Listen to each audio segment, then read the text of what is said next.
Hello guys, welcome to my YouTube channel Online Tech Hub. या चॅनलवरती आपण C programming लँग्वेजचे lectures start केले. त्यामध्ये नेक्स्ट टॉपिक आहे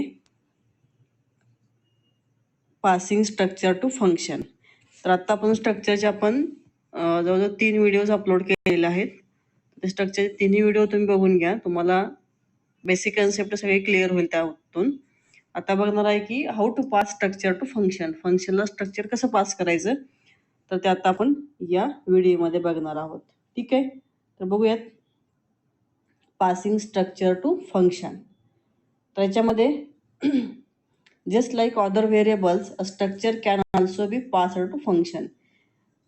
ज्या पद्धतीने आपण व्हेरिएबल फंक्शनला काय करतो की पास करतो ॲज अ आर्ग्युमेंट, सेम त्यावेळेला तुम्ही स्ट्रक्चर पण फंक्शनला पास करू शकताय. We may pass the structure member into the function और pass the structure variable at once. आपण स्ट्रक्चर मेंबर पास करू शकतोय किंवा स्ट्रक्चर व्हेरिएबल पण तुम्ही पास करू शकताय. Consider the following example to pass the structure variable employee to a function display which is use to display the details of an employee. तर बघूयात याच्यामध्ये एक्झाम्पल जर आपण बघायचं म्हटलं तर समजा मी काय घेतलं की एम्प्लॉय नावाचं काय घेतलं स्ट्रक्चर घेतलं असेल आणि एम्प्लॉई नावाचं हा काय स्ट्रक्चर घेतलेलं आहे आणि डिस्प्ले नावाचं काय घेतलं इथं फंक्शन घेतलेलं आहे. तर हे आपण यूज करून जी काही parameter passing structure to function आहे ही कन्सेप्ट आपण बघणार आहोत. ठीक आहे, तर याच्यानंतरचा जो नेक्स्ट पॉईंट आहे, नेक्स्ट पॉईंटमध्ये बघा the passing of structure to the function can be done in 3 ways. इथं काय असणार आहे तर 3 वे असणार. लक्षात ठेवा काय असणार तर 3 वेज असणार आहे. तर 3 वे कोणते कोणते आहेत, तर फर्स्ट वे आहे काय तर bye passing structure member as a argument. म्हणजे तुम्ही स्ट्रक्चर मेंबर सिंगल एक मेंबर तुम्ही काय करणार तर फंक्शनला पास करणार आहात. सेकंडमध्ये काय सांगितले by passing entire structure or structure variable. Entire structure काय करणार तुम्ही ॲट अ टाइम काय करणार आर्ग्युमेंट पास करणार किंवा स्ट्रक्चर व्हेरिएबल. आणि थर्ड काय by passing pointer to structure as argument. तुम्ही पॉइंटर टू स्ट्रक्चर पण तुम्ही ॲज अ आर्ग्युमेंट म्हणून फंक्शनला पास करू शकताय. तर these are the 3 ways to pass the structure to function. तर वन बाय वन आपण एक एक डिस्कस करूयात. त्यातलं फर्स्ट आहे काय by passing structure member as an argument. म्हणजे आपण काय करणार आहोत एक इंडिव्हिज्युअल मेंबर आपण ॲज अ आर्ग्युमेंट म्हणून फंक्शनला पास करणार आहोत. तर कन्सिडर करा इथं बघा की एम्प्लॉई काय घेतलं आपण स्ट्रक्चर घेतलं ज्याच्यामध्ये कॅरेक्टर नेम एक आहे, इंटिजर EID आहे, फ्लोट सॅलरी असे आपण 3 मेंबर घेतलेत एम्प्लॉई स्ट्रक्चरचे. जेव्हा आपण फंक्शन कॉल करतोय तर इथे कॉल करताना बघा काय केलंय आपण फंक्शन इथे काय केलं आपण डिक्लेअर केलेलं आहे. फंक्शन डिक्लेअर कसं केलं बघा void display character n array घेतलंय. आता इथं काय तर आपलं नेम काय कॅरेक्टर ॲरे आहे. हे आहे काय तर फंक्शन डिक्लेरेशन आहे. हे काय आहे फंक्शन डिक्लेरेशन आहे. ठीक आहे, तर फंक्शन डिक्लेअर कसं केलंय बघा हा रिटर्न टाईप फंक्शन नेम इथं काय घेतलं तर पॅरामीटर लिस्ट असेल. तर पॅरामीटर कोणते कोणते घेतलेत, पहिला घेतलाय काय कॅरियन, त्यानंतर इंटिजर ID, नंतर फ्लोट सॅल. तर 3 मेंबर आहेत तसे आपण काय केलं तर तिन्ही पॅरामीटर त्या टाईपचे घेतलेले आहेत. हे जे आहे फंक्शन डिक्लेरेशन. स्ट्रक्चर डिफाईन करून घेतला, फंक्शन डिक्लेअर केलं. नेक्स्ट बघा वाईडमॅनमध्ये काय घेतलं इथं आपण स्ट्रक्ट एम्प्लॉई ई हा काय केला आपण स्ट्रक्चर व्हेरिएबल क्रिएट केलंय एम्प्लॉई स्ट्रक्चरचं. ठीक आहे, या ठिकाणी काय केलंय आपण की जो एम्प्लॉई इन्फॉर्मेशन आहे ती काय केलं आपण रन टाइम युजरकडून इनपुट करून घेतलेला आहे. Scanner %s %d %f E dot name E काय असेल structure variable dot member name यावेळी आपण ॲक्सेस करतो. E dot name comma address of E dot ID comma address of E dot salary. तर या ठिकाणी काय होतील तुम्ही व्हॅल्यू इनपुट करून घेणार आहात. आता बघा इथं केलं या लाईनला काय तर हा फंक्शन कॉल आहे. काय आहे फंक्शन कॉल आहे. फंक्शन कॉलमध्ये बघा एक इंडिव्हिज्युअल आपण काय केलं मेंबर पास केले. फर्स्ट काय केलं ई डॉट ई नेम घेतलाय, त्यानंतर काय पास केलं ई डॉट EID आणि ई डॉट सॅलरी. तर असे काय केलं आपण 3 व्हॅल्यूज इंडिव्हिज्युअल एक मेंबरची व्हॅल्यू काय केली पास केलेली आहे. फर्स्ट टेक्निकमध्ये आपण तेच बघतोय काय by passing structure member as a argument. तर आपण काय इथं काय केलं, structure member as a argument म्हणून पास केलेले आहेत. इथं आहे फंक्शन डेफिनेशन. हे काय आहे, फंक्शन डेफिनेशन आहे. तर फंक्शन डेफिनेशनमध्ये बघा, void display character n int I D float sal. तर जेव्हा हे फंक्शन कॉल केल्यानंतर control transfer to the function definition. इथं आल्यानंतर काय होईल की ही जी ई डॉट नेममध्ये जी काही व्हॅल्यू असेल ती काय होईल, कॅरेक्टर एनमध्ये स्टोअर होईल. ई डॉट ई आय मधली व्हॅल्यू कशामध्ये येणार आहे, तर आय डीमध्ये येईल. आणि ई डॉट सॅलरीमधली व्हॅल्यू काय होईल, तर सॅलमध्ये कॉपी होईल. ठीक आहे. आणि इथे काय केलं मग आपण, नेम, एम्प्लॉय आय डी आणि सॅलरी काय केलेलं आहे, प्रिंट केलेलं आहे युजिंग प्रिंट ऑफ फंक्शन. तर महत्त्वाची लाईन काय ही आहे की आपण काय केलं, तर फंक्शन कॉल करताना इंडिव्हिज्युअल एक एक सिंगल मेंबर काय केलेत, पास केलेले आहेत ॲज अ आर्ग्युमेंट म्हणून. हे झालं फर्स्ट टेक्निक. देन आउटपुट बघा, समजा मी याच्यामध्ये काय घेतलं की एम्प्लॉई इन्फॉर्मेशनमध्ये पहिल्यांदा राम घेतलं, एम्प्लॉई नेम, त्याचा आय डी 101 आणि सॅलरी किती घेतली, 50,000.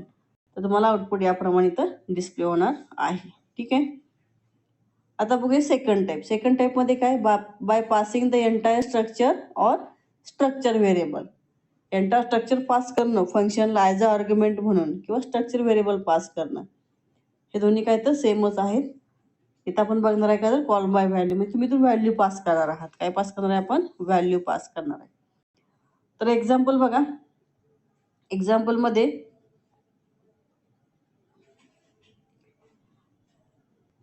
बघा इथं स्ट्रक्चर एम्प्लॉय घेतली, त्यामध्ये name, A I D, salary घेतलंय. इथं बघा फंक्शन डिक्लेअर करून घेतले. फंक्शन डिक्लेअर काय केलं, व्हॉइड डिस्प्ले. डिस्प्ले फंक्शन काय घेते, सिंगल पॅरामीटर घेते.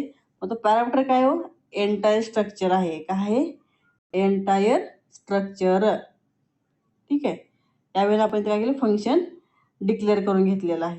त्यानंतर पुढं बघूयात, व्हॉइड मेनमध्ये बघा स्ट्रक्चर व्हेरिएबल करून घेतले. इथं रन टाईम व्हॅल्यू घेतलेत using structure variable as E dot name, address E dot E I D, address E dot salary. इथं बघा, इथं काय पास केले आपण, तर स्ट्रक्चर व्हेरिएबल पास केले. काय पास केले, स्ट्रक्चर व्हेरिएबल फंक्शन कॉल करताना. डिस्प्ले आणि काय म्हटलं इथं ब्रॅकेटमध्ये ई टाकलं. ई काय आहे, एम्प्लॉई स्ट्रक्चरचा स्ट्रक्चर व्हेरिएबल आहे की जे आपण डिस्प्ले फंक्शनला पास केलेला आहे ॲज अ आर्ग्युमेंट म्हणून. ठीक आहे. जेव्हा फंक्शन कॉल होईल, त्यानंतर control transfer to the function definition, म्हणजे हा जे काही ईमध्ये जे काही असेल ते कशामध्ये येईल, EMP मध्ये कॉपी होणार आहे. कशामध्ये होणार आहे, EMP मध्ये कॉपी होणार आहे, जे काही रेकॉर्ड असेल ते. मग इथं काय केलं आहे आपण, डेटा डिस्प्ले केलेला आहे, printf name equal to %D. आता ई मध्ये त्या कशामध्ये आला हो, EMP या स्ट्रक्चर व्हेरिएबलमध्ये आला. त्यामुळे इथं काय घेतलं आपण, EMP dot name, EMP dot EID, EMP dot salary. तर यावेळी काय केलं आपण, त्या मेंबरचे व्हॅल्यू प्रिंट केलेले आहे. ठीक आहे. आउटपुट बघा, म्हणून मी एम्प्लॉई इन्फॉर्मेशन काय घेतली, राम 101 आणि 50,000. तर तुम्हाला त्याप्रमाणे खाली काय मिळेल, आउटपुट मिळेल. हे झालं सेकंड टेक्निक. थर्ड काय बघा, by passing the pointer to structure as argument by address. इथं आपण काय पास करणार, त्या स्ट्रक्चरचा ॲड्रेस पास करणार आहोत. तर बघा कसा ॲड्रेस पास केला जातो. इथं बघा स्ट्रक्ट एम्प्लॉई स्ट्रक्चर डिफाईन केलेलं आहे की ज्याच्यामध्ये मेंबर काय असतील, नेम, EID आणि सॅलरी. पण जेव्हा फंक्शन आपण डिक्लेअर करतोय त्या ठिकाणी बघा, फंक्शन डिक्लेअर केल्यानंतर व्हॉइड डिस्प्ले आणि पॅरामीटर काय घेतलंय बघा, स्ट्रक्ट एम्प्लॉई अस्ट्रेस घेतलंय. काय घेतलंय, अस्ट्रेस. तर हा काय करतो, पॉइंटर असणार आहे. हा काय असणार आहे, पॉइंटर असणार आहे. ठीक आहे. स्ट्रक्ट एम्प्लॉई पॉइंटर हा काय घेतो, तो पॅरामीटर घेतोय. हे झालं फंक्शन डिक्लेअर करून घेतलं. देन पुढे बघा, व्हॉइड मेनमध्ये काय केले, इथं स्ट्रक्ट एम्प्लॉई काय केलं, स्ट्रक्चर व्हेरिएबल क्रिएट केले. त्या थ्रू व्हेरिएबल यूज करून काय केलं आपण, मेंबरचे व्हॅल्यू इनपुट करून घेतलं रन टाईम. या लाईनला बघा इथं फंक्शन कॉल कसं केले बघा, डिस्प्ले ॲड्रेस ऑफ ई म्हटलंय. तुम्ही इथून काय पास केला, आपण ॲड्रेस पास करतोय. ई हा काय स्ट्रक्चर व्हेरिएबल आहे, त्याचा आपण काय पास करतोय, ॲड्रेस पास करतोय. म्हणून याला काय म्हणलंय, बाय ॲड्रेस पण म्हटलं जाते. काय, बाय ॲड्रेस पण म्हटलं जाते. आता बघा फंक्शन कॉल करताना आपण काय पास केलंय, स्ट्रक्चर व्हेरिएबलचा ॲड्रेस पास केला.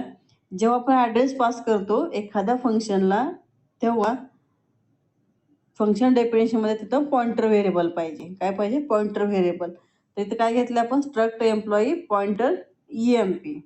ठीक आहे. त्यानंतर नेम. तर इथं बघा काय केलं आपण? प्रिंट घेतलं. इथं ॲड्रेस ऑफ ई हा काय होईल मग? ॲड्रेस ऑफ ई काय होईल? एम्प्लॉईला असाइन होईल आणि एम्प्लॉईमधून काय तुम्ही एक एक मेंबर ॲक्सेस करून डिस्प्ले करू शकताय. काय? Printf name equal to %D EMP arrow name. आणि इथं ॲरो काय घेतला? तर पॉइंटर टू स्ट्रक्चर आहे. जर पॉइंटर टू स्ट्रक्चर असेल तुम्हाला ॲरो हा वापरावा लागतो किंवा डॉटने पण तुम्ही घेऊ शकता. ठीक आहे. EMP. त्यानंतर सेकंड काय घेतले? Printf employee ID equal to %D. Sorry इथं बघा %S पाहिजे. इथं काय पाहिजे? %S पाहिजे. का तर नेम हे काय घेतले आपण वरती? कॅरेक्टर घेतलेलं आहे. काय घेतलंय? कॅरेक्टर घेतलेलं आहे. ठीक आहे. त्यानंतर एम्प्लॉई ID काय? तर %D EMP EID असेल. सॅलरी. सॅलरी काय इथं? %F यायला पाहिजे आणि EMP सॅलरी काय होईल? प्रिंट होईल. तर हे बघितलं आपण थर्ड टेक्निक. ठीक आहे. आउटपुट बघूया. समजा मी इन्फॉर्मेशन यावेळी घेतली RAM 101 50,000, तर तुम्हाला आउटपुट काय मिळेल? ॲज इट इज आउटपुट मिळणार आहे. तर हे आहे पॅरामीटर पासिंग स्ट्रक्चर टू फंक्शनचे 3 वेज. पहिले काय आपण बघितलं? By passing the structure member as argument. In short आपण इंडिव्हिज्युअल एक एक मेंबर पास केले. दुसऱ्यामध्ये काय बघितलं? Passing entire structure or structure variable. दोन्ही कन्सेप्ट सेमच आहेत. आणि थर्ड काय? Passing pointer to structure. काय केलं आपण? पास केलं कशाला? फंक्शनला ॲज अ आर्ग्युमेंट. तर एखादं स्ट्रक्चर जेव्हा तुम्ही फंक्शनला ॲज अ पॅरामीटर म्हणून पास करणार आहात तर हे तिन्ही टेक्निक्स यूज केले जातात. हे तिन्ही टेक्निक यूज करून तुम्ही स्ट्रक्चर फंक्शनला आपण पास करू शकतोय. ठीक आहे. तर ठीक आहे, थांबूया. थँक्यू.